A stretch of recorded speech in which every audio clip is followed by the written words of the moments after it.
Hi friends, ഞാൻ സ്കൈബിൾ റിസോർട്ടിൽ ഉള്ളത്. അപ്പോൾ നമ്മൾ വൈച്ചിരി ആണ് ഉള്ളത്. Okay, Wayanad Vythiri okay. എങ്ങനെ ഉണ്ടായിരുന്നു ഇവിടുത്തെ നേരത്തെ സ്റ്റേ? അടിപൊളിയായിരുന്നു. വെച്ചാൽ നമ്മളെ സ്വന്തം വീട്ടിലെങ്ങനെ ഉണ്ടായിരുന്നു ആ കെയറിങ് ആയിരുന്നു. പെരുമാറ്റം അല്ല, വീടിൻ്റെ അതേപോലെ തന്നെയാണ്. അടിച്ച് പൊളിച്ച് സ്വിമ്മിങ് പൂളിലൊക്കെ നീന്തി തുടിച്ച് ഇതേമാതിരി കളിച്ച് രസിച്ച് എൻജോയ്മെൻറ്റ് ചെയ്തു. ഭയങ്കര ഉഷാറായിരുന്നു. എല്ലാവരും ഹാപ്പി ആയിരുന്നു, സന്തോഷവതിയായിരുന്നു.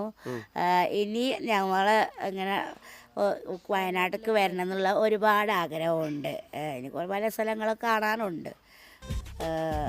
അങ്ങനെയൊക്കെയാണ് നമ്മളെ നിങ്ങളെ കൂടെ ഉള്ളത്. ഇപ്പോൾ നമ്മളെ കൂടെ ഉള്ളത് എല്ലാവരും ഉണ്ട്. വയനാട്, കണ്ണൂർ, പാലക്കാട്,